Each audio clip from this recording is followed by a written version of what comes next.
जय Shri Krishna viewers, welcome to astro intelligence videos. दर्शकों, आप सबको ज्ञात है कि देवगुरु जुपिटर वक्री होकर कर्क राशि में आ गए। जैसे ही ये ट्रांजिट हुआ, आप देख रहे हो कि YouTube के ऊपर वीडियोस की भरमार हो गई। सभी अपने तरीके से, अलग अलग तरीके से योग खोज रहे हैं। इसको ऐसे बताने का प्रयास किया जा रहा है कि जैसे ये घटना बहुत बड़ी है, लाइफ में पहली बार हुई है और इसके आने से कुछ राशियां बहुत बढ़िया परफॉर्म करेंगी, कुछ राशियां बहुत बुरा रिजल्ट देंगी। और आप सीधा सीधा समझ सकते हो कि एक भय का संचार किया जा रहा है। मगर आज की वीडियो में मैं आपके साथ थोड़ी कड़वी बातें करने की कोशिश कर रहा हूं। मगर बातें कड़वी होंगी, मगर सच्ची भी होंगी और खरी भी होंगी। अब दर्शकों, क्या ऋषियों ने ज्योतिष इस काम के लिए बनाया था कि हम छोटी छोटी घटना को प्रेडिक्शन में ले जाकर समाज में भय का संचार करें? अब आप सच्चाई की बात समझिए। ये जो जुपिटर की रेट्रोग्रेशन है या वक्री होना है, ये तो हर साल होता है। इसमें कौन सी नई बात है? 120 से 125 दिन साल में जुपिटर वक्री होते ही है, और ये तो हर साल का फिनोमिनन है। मगर हम समझने के बजाय कि ऋषियों ने जुपिटर को वक्री किया, वक्री के बारे में उनका क्या मत था, बिना उस चीज को समझे हम मुफ्त की प्रेडिक्शन में और दुनिया को डराने के पीछे चल पड़ते हैं। अब दर्शकों, पहला सच ये है कि जुपिटर तो हर साल वक्री होते हैं, 120 से 125 दिन, और ये वक्री होते भी स्पेशली सर्दियों में है। और दूसरी बात, रेट्रोग्रेशन दर्शकों क्या है? देखो, ऋषियों ने सीधा सीधा ये कॉन्सेप्ट दिया है कि ये रेट्रोग्रेशन रियल में नहीं है, असलियत में नहीं है, एपरेंट है, हमें सिर्फ प्रतीत होता है, और ये धरती की गति के साथ ये प्रतीति हमें होती है। यानी एक तरीके से हम कह सकते हैं ये सच नहीं है, सिर्फ हमें आभास होता है। अब जो चीज सच ही नहीं है, जो एक्चुअल में हो ही नहीं रही, और हम उसके साथ हजारों तरह की एब्सर्ड प्रेडिक्शंस, आज की वीडियो में मैं थोड़ा सा सख्त शब्द इस्तेमाल कर रहा हूं, एब्सर्ड प्रेडिक्शंस। अगर हम बात करें, ये मूर्खता नहीं तो और क्या है कि हम ऋषियों के उस थॉट प्रोसेस को समझने का ही प्रयास नहीं कर रहे कि भाई ये वक्री होना एक्चुअल में सच्चाई नहीं है, ये सिर्फ एक आभास है, और हम उसके साथ पिछले जन्मों की, पिछले घरों की चीजों को एसोसिएट कर रहे हैं। सो दर्शकों, आज की वीडियो में मैं आपको सच से आपका सामना करवाऊंगा। रियलिटी में जुपिटर का वक्री होना और स्पेशली कर्क राशि में मैक्सिमम टू मैक्सिमम क्या दे सकता है। अब दर्शकों, पहली बात एक है कि ये तो सिर्फ एक आभास है, और दूसरी बात, ये हर साल आता है, और सर्दियों में ही क्यों आता है, इसको भी अब आप समझ लीजिए। जुपिटर, जिसको हम कहते हैं देवगुरु, अब देवगुरु का संबंध ज्ञान से तो है, मगर जुपिटर का संबंध दर्शकों पेट के साथ भी है। और सर्दियों में अगर ये वक्री हो रहा है तो सीधी बात क्या है, वक्री होने के पीछे कोई भी ग्रह पहले स्टेशनरी होगा, यानी कि स्तंभी होगा, फिर हमें प्रतीत होगा कि अब उसकी स्पीड कम हो गई। अब इसको आप जुपिटर का दूसरा क्वालिटी, जुपिटर की दूसरी क्वालिटी क्या है, जुपिटर को हम पेट के साथ लेते हैं, अपनी डाइजेशन के साथ लेते हैं, तो हम सीधा सीधा समझ सकते हैं कि ये कहीं ना कहीं ये फिनोमिनन सर्दियों में हैवी खाना, ज़्यादा गरिष्ठ भोजन करना, मिर्च मसाले ज़्यादा खाना, इन चीज़ों की तरफ आदमी का मन जाता है, और बैठे बैठे खाना और सुनना, और सुनना भी कौन सी चीज़ें, जो ज्ञान की चीज़ें हैं। ये बात भी दर्शकों आज की वीडियो में मैं आपके सामने साबित करने का प्रयास करूंगा कि जुपिटर सिर्फ और सिर्फ जो बोला जाता है, आपको बहुत चीज़ें आपके जहन में डाली गई हैं बहुत से ऑथर्स के द्वारा कि जुपिटर सिर्फ और सिर्फ ज्ञान का देवता है, मगर दर्शकों ऐसा नहीं है। ज्ञान है, मगर कौन सा ज्ञान है? देखिए, दो देवता हैं जो हमारे प्लैनेटरी सिस्टम में, जिनको हम हमेशा शुभ का दर्जा देते हैं। वो है देवगुरु जुपिटर और दूसरे शुक्र से संबंधित, हम उसको शुक्राचार्य भी कह सकते हैं, यानी कि शुक्र। अब शुक्र और गुरु ये दोनों हमेशा शुभता लेकर बैठते हैं। अब शुभता लेकर बैठेंगे और दोनों का संबंध ज्ञान के साथ है। अब दोनों के ज्ञान में क्या फर्क है? आज की वीडियो में आप उस सच्चाई से भी अवगत होइए। सिर्फ और सिर्फ देवगुरु जुपिटर के साथ ज्ञान को एसोसिएट मत कीजिए। आप पूरे शास्त्र पीछे पढ़िए, तब आपको समझ में आएगा कि दोनों के ज्ञान में फर्क क्या है। जुपिटर के पास दर्शकों एकेडमिक नॉलेज, किताबी ज्ञान, सिर्फ वो ही ज्ञान है जिससे क्रिएशन होती है, नई चीज क्रिएट होती है। कोई भी वस्तु जीवंत हो जाती है। ये जो जीवन की प्रक्रिया है, जीवित होने की प्रक्रिया है, या सीधा समझिए जीव बनने की प्रक्रिया जो है, ये ज्ञान जुपिटर का है। तभी तो जुपिटर का संबंध ब्रह्मा जी के साथ है। और ब्रह्मा जी क्या है? ब्रह्मा जी क्रिएशन के देवता है। सो जुपिटर के पास जो एकेडमिक नॉलेज है वो क्रिएशन के प्रति है। अब क्रिएशन के प्रति है तो ऑब्वियस बात है, क्रिएशन किस चीज की हो रही है? हम पूरी दुनिया में देखते हैं, मगर सबसे पहले दुनिया किसकी है? वो तो हमारी है। सो हम जब जीव रूप में इस धरती पर आते हैं तो हमारे लिए दुनिया जीवंत हो जाती है। यानी कि ये हमारे बारे में, हमारी क्रिएशन के बारे में, हम कैसे बने। और ये जो बनने की बात आती है, तभी जुपिटर हम कहते हैं कि ये क्रिएशन के ज्ञान देने वाला प्लेनेट है। वीनस यानी शुक्र के पास लाइफ को जीने का ज्ञान है, लाइफ को कैसे जीना है, लाइफ को कैसे समझना है। सो अकेला जुपिटर होने से दर्शकों कभी भी ज्ञान पूरा नहीं होता। ये दोनों गुरु हमें उसी तरीके से चाहिए जिसमें शुक्र बड़े गुरु और जुपिटर छोटे गुरु।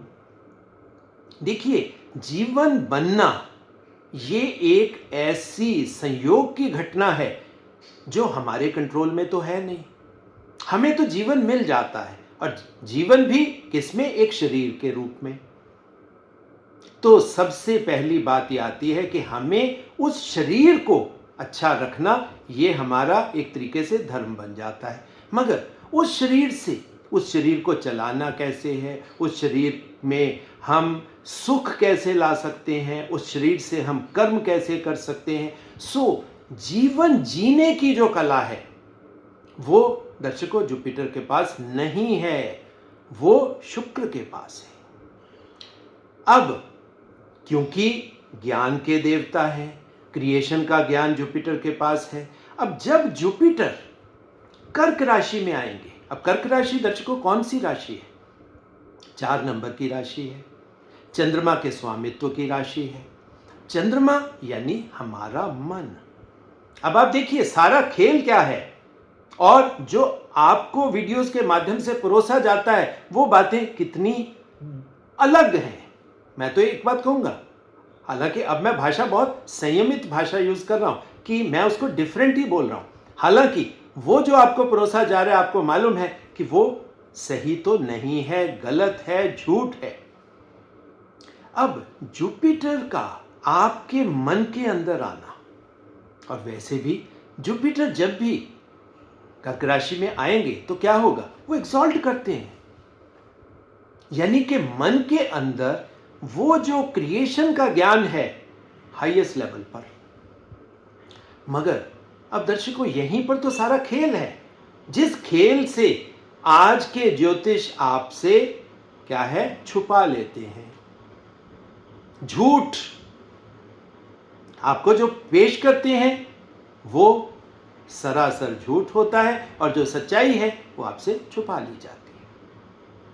अब यहीं पर आप देखिए कि आपका मन, और चौथी राशि किसकी है? ये तो सुख की राशि है। चौथी राशि मन की राशि है। हम कहते हैं कि सुख मन से आता है, मगर सुख आता नहीं है, सुख की कामना आती है। चौथी राशि में क्या होता है? हम कहते हैं माता, भूमि, वाहन। अब दर्शकों, ये क्या है? ये इच्छाएं ही तो हैं हमारी। हम चाहते हैं, या हम डिजायर करते हैं, या हमारी कामना है कि हमें माता चाहिए, माता का सानिध्य चाहिए, माता की कोजीनेस चाहिए, माता की गोद का सुख चाहिए। तो ये क्या है? ये एक तरीके की इच्छाएं हैं आपकी। अब माता को सिर्फ मदर कॉन्सेप्ट से मत देखिए। अब दूसरा ऋषियों ने मदर कॉन्सेप्ट एक्चुअल में क्या कहा? उन्होंने कहा कि प्रकृति आपकी माता है। सो प्रकृति से, प्रकृति की गोद में हमें भेजा जाता है एक जीवंत रूप में, और प्रकृति से हमें सुख मिल सकता है। सानिध्य, प्रकृति का सानिध्य हमें सुख प्रदान कर सकता है। सो प्रकृति के अंदर तो हजारों चीजें हैं, लाखों चीजें हैं। सो वो कामनाएं, वो इच्छाएं, ये दर्शकों कर्क राशि का सब्जेक्ट है। और जब जुपिटर महाराज यहां पर आएंगे तो क्या होगा? जुपिटर का एक सीधी क्वालिटी है कि जुपिटर जहां भी जाएंगे वो उसको एक्सपेंड करेंगे, उसको बढ़ाएंगे, उसको फैलाएंगे। अब आप देखिए यहां पर क्या होगा? वो प्रकृति जन्य इच्छाएं आपकी एक्सपेंड हो जाएंगी। आपको ज्यादा प्रकृति माता चाहिए, आपको ज्यादा भूमि चाहिए, आपको ज्यादा वाहन चाहिए, आपको ज्यादा सुख चाहिए। तो दर्शकों, ये क्या हुआ? ये तो स्वार्थ हुआ, ये तो सेल्फिश इंटेंट हुआ कि सब सुख मुझे ही मिल जाए। और जुपिटर जब एक्सॉल्ट करते हैं दर्शकों, तो एक्सॉल्टेशन में ये विचार, जहां पर इच्छाएं इतनी बढ़ गई कि अब उनको कंट्रोल भी नहीं हम कर पाएंगे, क्योंकि मन का एक स्वभाव है, मन तो ज्यादा से ज्यादा चाहता है। तो दर्शकों, अब ये बताइए कि जुपिटर का कर्क राशि में एक्सॉल्टेड अवस्था में आने से क्या होगा? क्या ये अच्छी संभावना देगा? ये तो आपके जीवन में, आपके मन के अंदर हजारों तरह का स्वार्थ भर देगा, और वो स्वार्थ भी कौन सा? हाईएस्ट लेवल का। तभी मैंने क्या कहा था, आपको जो परोसा जाता है, जुपिटर चंद्रमा को मिलाकर वो गजकेसरी योग जैसी स्थिति बताकर आपको ये परोसा जाता है कि बस अब तो कमाल हो गया, अब आपका जीवन तो धन्य हो गया, जिन जिन राशियों में ये चीजें आएंगी उसको ये मिल जाएगा, उसको वो मिल। अरे भाई, क्यों झूठ बोलते हो? सीधा सीधा क्यों नहीं कहते कि जुपिटर का कर्क राशि में आने से आपका जीवन अच्छा नहीं होने वाला? जुपिटर आपके उन इच्छाओं को इतना एक्सपेंड कर देगा कि अब आपका दिमाग 24 घंटे उन इच्छाओं की पूर्ति के लिए भटकता रहेगा। आपको सुख मिलने की बजाय सुख चला जाएगा। अब दर्शकों, ज्योतिष में कुछ ऐसी हिडन चीजें हैं जो जुपिटर के साथ एसोसिएट कर दी जाती हैं। वो ज्योतिष में ऋषियों के माध्यम से भी हुई, मगर वो जो चीजें हैं हम उसको देखना समझना नहीं चाहते। क्यों? क्योंकि हमें ज्यादा चाहिए। हम बहुत सेल्फिश इंसान हैं, हमें सबसे ज्यादा चाहिए। हर इंसान से पूछो, वो चाहेगा मैं बिल गेट्स बन जाऊं, मैं अंबानी बन जाऊं, मैं अडानी बन जाऊं, मैं टाटा बन जाऊं। कौन चाहता है छोटा रहना? कोई भी नहीं चाहता। और जब जुपिटर कर्क राशि में आएगा या आ गया, तब आप समझिए विचारों के पंख लग गए, इच्छाओं के पंख लग गए। जो इच्छाएं कहीं ना कहीं मन थोड़ा बहुत संतोष ला सकता था, अब जुपिटर के माध्यम से तो वो संतोष गया। अब दर्शकों, आपने वो कहानी भी सुनी है, मगर वो एक्चुअल में सच्चाई है कि जुपिटर, देवगुरु बृहस्पति और शुक्राचार्य, इन दोनों की आपस में बनती नहीं है। क्यों नहीं बनती? कभी आपने सोचा, इस क्वेश्चन का आंसर लेने का प्रयास किया कि इन दोनों की क्यों नहीं बनती? भाई, दोनों शुभ हैं, दोनों गुरु हैं। गुरुओं को तो आपस में बहुत प्यार से, बहुत समन्वय से रहना चाहिए, मगर इन दोनों की तो बनती नहीं। एक दूसरे को फूटी आंख नहीं सुहाते। क्यों नहीं सुहाते? कभी आपने महसूस किया कि ये क्या बात है? अब दर्शकों, इसके पीछे कारण यही है कि जुपिटर को लगता है कि भाई शुक्र मेरे से बड़े गुरु हैं, उनके पास सुख, समृद्धि, ऐश्वर्य कहीं ज्यादा है। वो अपने शिष्यों को अमीर बना देते हैं, शक्तिशाली बना देते हैं, और मैं ज्ञान का देवता होने के बावजूद अपने शिष्यों को कुछ भी नहीं दे पाता। और जब मैं कुछ दे नहीं पाता तो क्या होता है कि मुझे मजबूरी में राजा की चापलूसी करनी पड़ती है। जुपिटर दर्शकों वो गुरु है जो राजा की चापलूसी में उससे उस तरह की इच्छाओं, क्योंकि अंदर तो इच्छाएं बड़ी पड़ी हैं, बिग डिजायर्स। क्यों? क्योंकि वो जो जेलसी है शुक्र के प्रति कि शुक्र सुख दे रहा है, शुक्र के पास पैसा है, शुक्र के साथ लक्ष्मी एसोसिएट हो जाती, जो मेरे पास नहीं है। अब आप देखिए, जब मन के अंदर जुपिटर आएगा तो क्या होगा? इच्छाएं, कामनाएं, वासनाएं, काम, क्रोध, लोभ, मोह, अहंकार। क्यों दर्शकों? अहंकार, ज्ञान का अहंकार कि मैं सबसे बड़ा ज्ञानी हूं, मैं सबसे बड़ा गुरु हूं। तो दर्शकों, ये होता है जब जुपिटर एग्जॉल्टेड अवस्था में एंटर कर रहे हैं। भाई, ऐसा गुरु किसी की दूसरे की सुनेगा ही नहीं। मेरा ज्ञान सबसे बड़ा, मैं सबसे बड़ा गुरु। बट भाई, गुरु किस ज्ञान के गुरु हो? जो ज्ञान तुम्हें परमात्मा द्वारा आशीर्वाद स्वरूप दिया गया है। आपकी ड्यूटी तो ज्ञान बांटने की है। आपको देवता क्यों बोला गया? कि आप ज्ञान दो, आप देने वाले हो, और देने वाले हो के आप लेने वाले बन गए। और दर्शकों, आज की डेट में आप देखो क्या हो रहा है। ज्योतिष देने का सब्जेक्ट था, दूसरों को खुशियां, दूसरों को सुख देने का सब्जेक्ट था, दूसरों को उनके जीवन को समझाने का साइंस थी ये।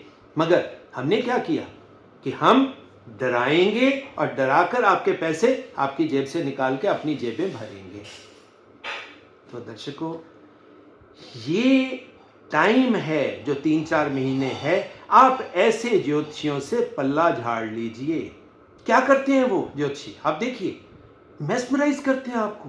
त्रिपुंड लगाएंगे, बड़े बड़े तिलक लगाएंगे, तो 10 उंगलियों में 20-30 अंगूठियां डालेंगे, मालाएं डालेंगे, और आंखें बड़ी बड़ी करके आपको डराने का प्रयास करेंगे, और इस तरह के ऊल जलूल उपाय आपको बताएंगे, जिसको बताने में हम लोगों को तो बोलने में शर्म लगती है। मगर आज के ज्योतिष देखो, ज्योतिष का क्या हाल बना दिया उन्होंने। ज्योतिष जो ऋषियों की साइंस थी, कितनी खूबसूरत साइंस थी, जीवन को समझने की साइंस थी, हमने अपने जीवन को समझने के बजाय जीवन को उन ज्योतिषियों के स्वार्थी भाव का खिलौना बना दिया। हम खिलौने बन गए उन ज्योतिषियों के हाथों। अब वो जैसे, क्योंकि उन्होंने डरा दिया है, और डर हर इंसान के अंदर होता है। अब ये जो डर की बात है, मैंने क्यों बोली दर्शकों? कर्क राशि मन की राशि है। मन डरता है। क्यों डरता है? क्योंकि कर्क राशि में गंडांत आता है, जो अश्लेषा नक्षत्र है। आप कहते हो ना कि अश्लेषा नक्षत्र में एक पॉइजन आ जाता है, बहुत ज्यादा ओवर थिंकिंग डोमेन बन जाता है, इच्छाओं का खेल, क्योंकि मरकरी। अब ये जो अश्लेषा नक्षत्र का खेल है, ये दर्शकों, अब आप सीधा सीधा समझ सकते हो कि ये चौथी राशि में एग्जॉल्टेड जुपिटर आने से होता है। और दूसरी बात ये भी है कि जुपिटर का संबंध जब क्रिएशन से है तो क्रिएशन का मतलब क्या हुआ? कोई भी इंसान क्रिएट कैसे होता है, कैसे बनता है, उसका सृजन कैसे होता है, अब उसको समझ लीजिए। जो कर्म हम एक जीवन में करते हैं उन कर्मों का लेखा जोखा बनता है, और मरने के समय जितनी इच्छाएं हमारी पूर्ण हो जाती हैं वो तो पूरी हो गई, मगर जो इच्छाएं पूरी नहीं होती, हमारे मन में रहता है कि हम जीवन में बड़ा मकान नहीं बना पाए, बड़ी गाड़ी नहीं ले पाए, अपने बच्चों को अच्छे तरीके से सेटल नहीं कर पाए, अच्छी एजुकेशन नहीं ले पाए। इच्छाएं कुछ भी हो सकती हैं किसी भी इंसान की, और वो जो अपूर्ण इच्छाएं, इनकम्प्लीट डिजायर्स, वो मरने के समय आपके जहन में रहती हैं। अब जब कोई भी इस तरह की अपूर्ण इच्छाएं लेकर कोई इंसान मरता है तो वो ही उसके अगले जन्म का प्लेटफॉर्म यानी बेस बन जाता है, उसका अगला जन्म वहीं से बनेगा। अब आप देखिए यहां पर हो क्या रहा है। गंडांत में दर्शकों, अब आप सीधा सीधा समझिए, गंडांत हम क्या कहते हैं कि भाई पिछले जन्मों का लेखा जोखा पड़ा है, वो मेमोरीज पड़ी हैं जो सबकॉन्शियस पिछले जन्मों की हैं, और उसको हम एक अपॉर्चुनिटी के रूप में जीव को दिया जाता है कि भाई आपको अब अगला जन्म दे दिया गया है। अब जो भी चीजें आप पीछे से अपूर्ण इच्छाओं के रूप में लेकर आए थे, अब आप उसको पूरा कर सकते हो। जो गांठें आपने किसी आत्मा के प्रति, किसी जीव के प्रति, प्रकृति की किसी चीज के प्रति आपने वो जो गांठें अपने मन में बनाई हुई थी, वो गांठें इस जीवन में आप खोल सकते हो। तभी तो मैंने कहा ना कि ये जुपिटर का आना यहां पर दर्शकों कोई बहुत शुभ नहीं है। हाँ, वो जो जुपिटर का जो नेचुरल शुभता की बात है कि भाई कोई इंसान अपनी क्रिएशन को समझे कि मैं कैसे बना, तो जब आप उसको जानने का प्रयास करोगे, अपने पिछले जीवन में जाकर उन यादों को लेकर अपने जीवन को समझने का प्रयास करोगे, तो आपको समझ में आएगा कि भाई ये गलतियां हुई हमसे, ये इच्छाएं हम साथ में लेकर आए पिछले जीवन में, हम चाहकर भी ये चीजें नहीं कर पाए। और जुपिटर के अंदर तो दर्शकों हजारों डिजायर्स, मन का खेल, सीधी सीधी बात है कि मन को आप ऐसे समझे कि मन इच्छाओं का एक बैग है, और जैसे ही एग्जॉल्टेड जुपिटर आया उसने क्या किया, उसने जो ऊपर से मन को, जो थैले को बांधा हुआ था, उसको खोल दिया, उस गांठ को खोल दिया। और जैसे ही दर्शकों ये गांठ खुलती है, डिजायर्स का, इच्छाओं का पिटारा खुल जाता है। अब ये वो भानुमति का पिटारा नहीं है कि जहां से आपको कुछ मिल जाएगा, ये तो आपके जीवन को एक तरीके से इच्छाओं में इतना घुमा देगा कि आप एक भंवर में फंस जाओगे, वर्लपूल सिचुएशन होती। तभी तो गंडांत को बोला जाता है ना कि गंडांत बुरा है, अच्छा नहीं। क्यों?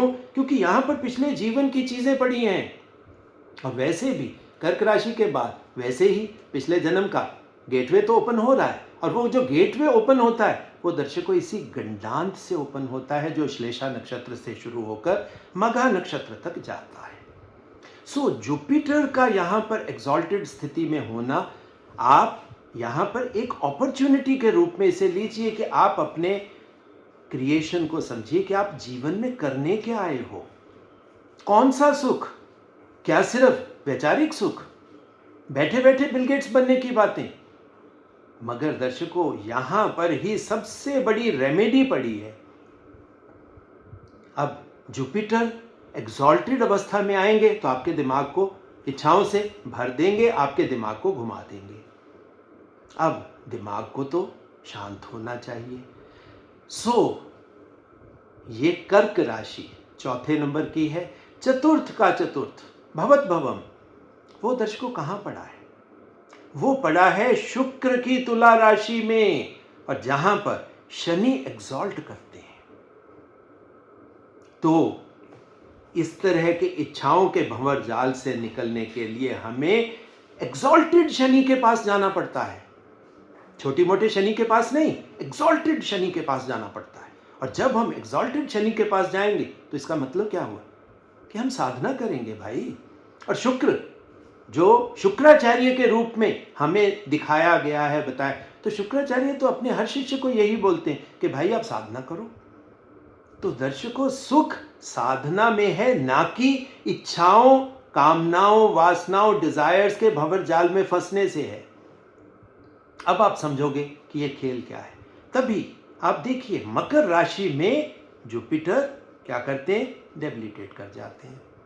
यही सबसे बड़ी बात है कि जो जुपिटर इच्छाओं का वो पिटारा खोल देता है जब हमें कर्म में जाना है, क्योंकि जीवन तो हमें मिला है कर्म करने के लिए। कोई भी जीव बिना कर्म किए रह ही नहीं सकता। अब हम दो ही चीजें कर सकते हैं, या तो हम कर्म करेंगे या फिर क्या है, हम साधना करेंगे, ध्यान करेंगे। तो दर्शकों, अब ये आपके ऊपर है कि आप साधना और ध्यान से सुख चाहते हो या कर्म के प्रव्यू में जाकर कर्म योगी की तरह अपना जीवन। मगर दोनों अवस्थाओं में जुपिटर आपको या तो नहीं मिलेगा या डेबिलिटेट हो जाएगा। सो दर्शकों, ये जो वीडियो से झूठ आपको परोसा जा रहा है, मैं तो सभी ज्योतिषियों को कहता हूं कि झूठ परोसना बंद करो, सच्चाई बोलना शुरू करो। और जब सच्चाई बोलने की बात आती है तो आप बड़े बड़े त्रिपुंड लगा लेते हो, अलग अलग तरह से अपने रूप बदलते। क्या जरूरत है रूप बदलने की? भाई, परमात्मा ने आपको जिस तरह का बना के भेजा, आप जैसे भी हो, आप सुंदर हो। क्यों? परमात्मा ने आपको सुंदर बनाकर ही भेजा है। परमात्मा की क्रिएशन सुंदर कैसे नहीं होगी? सो आप अपने मन की सुंदरता को देखिए, इच्छाओं के भंवरजाल में मत फंसिए। और इच्छाओं के भंवरजाल में तो फिर वही होगा कि हम अपने जीवन को जीने की बजाय राजयोग खोजेंगे। हम ये खोजेंगे कि कहीं से हमें शॉर्टकट मिल जाए और हम बिल गेट्स बन जाए।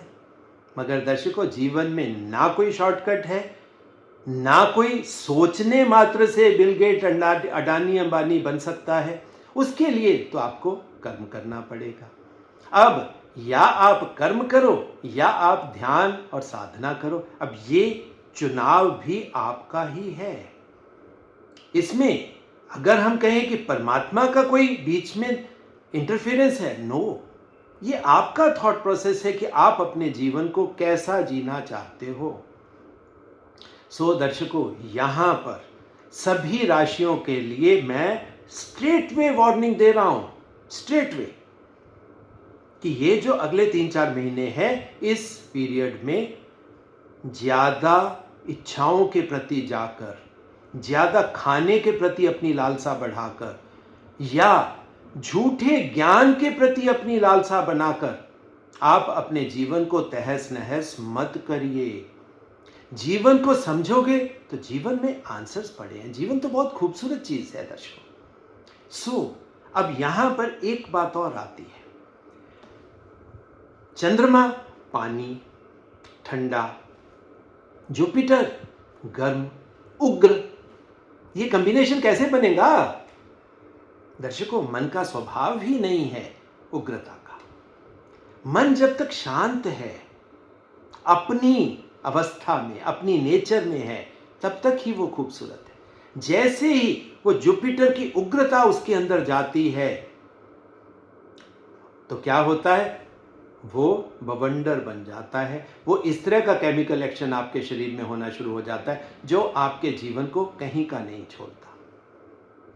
सो दर्शकों, इस डाइकोटमी को समझिए कि भाई ऋषियों ने ये चीज क्यों बनाई। चंद्रमा के राशि में जुपिटर को क्यों एग्जॉल्ट किया? वो सिर्फ ये समझाने के लिए कि भाई ये हाईएस्ट आपकी डिजायर्स हो सकती हैं। आप सुख की कामनाएं कर सकते हैं, इसमें कोई बुराई नहीं है। मगर आप पहले अपने आप को समझें, अपने प्रकृति जन्य जीव को समझें। ये जो प्रकृति ने जीवन हमें दिया है, ये जो जीव है, इस जीव को समझें। और मन आपका कहां तक गति कर सकता है उसको समझें। सिर्फ इच्छाओं के प्रति भ्रमित होकर नहीं, ज्ञान में जाकर, प्रकाश में जाकर, तो वो उग्रता प्रकाश बने वो उग्रता हमारे जीवन को उथल पुथल ना करे। वो जो ज्ञान का प्रकाश हमारे मन के अंधकार को दूर करे। दर्शकों, ये चाहिए, ये हो भी सकता है। क्यों? जुपिटर के पास ब्रह्मा जी द्वारा दिया गया ज्ञान है। ऐसा नहीं है कि सब कुछ बुरा या सब कुछ गलत होता है, वो ज्ञान भी है, मगर उस ज्ञान को लेना किसको है? वो अपने आप नहीं मिलेगा, कोई शॉर्टकट से थोड़ा मिलेगा, आपको ही तो प्रयत्न करना है। तो आपको सबसे पहले क्या करना है, जब इस तरह की स्थिति आपके जीवन में आए कि आपके मन के अंदर एग्जॉल्टेड जुपिटर आ गए, तो आप क्या करें? अब आप समझ सकते हो कि आपको बाल सुलभ तरीके से या बहुत आसानी से ज्ञान अवेलेबल है। अब हर इंसान को हर तरह का ज्ञान नहीं चाहिए दर्शकों। अब ये भी बात आप समझिए कि हर इंसान को वो ही किताबें, वो ही शास्त्र नहीं चाहिए। हर इंसान का जीवन एक अलग है। आप बिल्कुल यूनिक हो, आप डिफरेंट हो। आप अपने अश्लेषा नक्षत्र को खोजो कि आपके मन के अंदर कौन सी पेंडिंग डिजायर्स पड़ी हैं। आप अपने सबकॉन्शियस को खंगालो, उस गंडांत को समझो, और उसके माध्यम से जब आप चलोगे तो वो जो ज्ञान का प्रकाश होगा वो आपको क्या करेगा? गंडांत से पार जाने का सामर्थ्य भी देगा, रास्ता भी दिखाएगा, प्रकाश भी मिलेगा आपको, और आप राजा तुल्य जीवन जी सकोगे। तो दर्शकों, ये था मेरा आपको समझाने का कि जब कर्क राशि में एग्जॉल्टेड जुपिटर आते हैं तो क्या होता है। बाकी भ्रम जाल से आप निकल जाइए, ये तो हर साल का वो है, कुछ खास नहीं होने वाला, कहीं पे कोई अर्थक्वेक नहीं आने वाले, कहीं पे कोई आग नहीं, वो नेचुरल संयोगिक घटनाएं होती हैं, कहीं पे हो भी सकती हैं, मगर उसके लिए क्रेडिट लेना दर्शकों ये गलत है। कभी आपने देखा परमात्मा कभी क्रेडिट लेता है जब अच्छा करता है, या जब बुरा मतलब करता है तो क्या उसके साथ? ये ऐसे संयोग हैं जो कहीं ना कहीं हमारे जीवन को समझाने के लिए दिए जाते हैं। हमारा जीवन सीखने के लिए है, ना कि भ्रमित होने के लिए।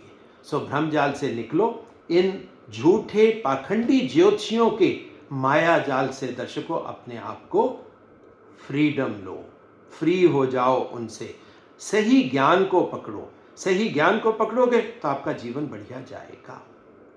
ये था दर्शकों मेरा आज आपके साथ थोड़ी सी कड़वी, थोड़ी सी खरी खरी बातें करने का, और साथ में ये समझाने का कि भाई एग्जॉल्टेड जुपिटर एक्चुअल में क्या है जब वो कर्क राशि में जाते हैं। बाकी दर्शकों, जो निवेदन हर वीडियो के अंत में मैं आपसे करता हूँ वो इस वीडियो के अंत में भी कर रहा हूँ कि एस्ट्रो इंटेलिजेंस आपका अपना वैदिक ज्ञान का चैनल है, जहाँ पर कोई डराने का खेल नहीं, सिर्फ ज्ञान की बातें होती हैं, और स्पेशली वैदिक ज्ञान की बातें होती हैं। तो आपका प्यार मुझे चाहिए, सो चैनल को ज़्यादा से ज़्यादा आप लाइक करें, शेयर करें, सब्सक्राइब करें, बेल आइकन दबाएं, हाइप करें। कारण क्या है, ये सोशल मीडिया की ज़रूरतें हैं। आप करोगे तो ज्ञान की धारा ज़्यादा से ज़्यादा घरों तक पहुंच जाएगी। बाकी जो दर्शक अपने चार्ट्स मुझसे एनालाइज करवाना चाहते हैं तो दर्शकों फ़ोन नंबर मेरा एक ही है, दैट इज़ 9881164480। उसी के माध्यम से आप मुझसे संपर्क स्थापित कर अपनी कंसल्टेशंस बुक कर सकते हो। बाकी जल्दी ही अगले बैच के लिए अनाउंसमेंट आ रही है, सो इंतज़ार करिए, जुड़े रहिए, और अगली वीडियो तक दर्शकों बहुत बहुत प्यार, बहुत बहुत आशीर्वाद।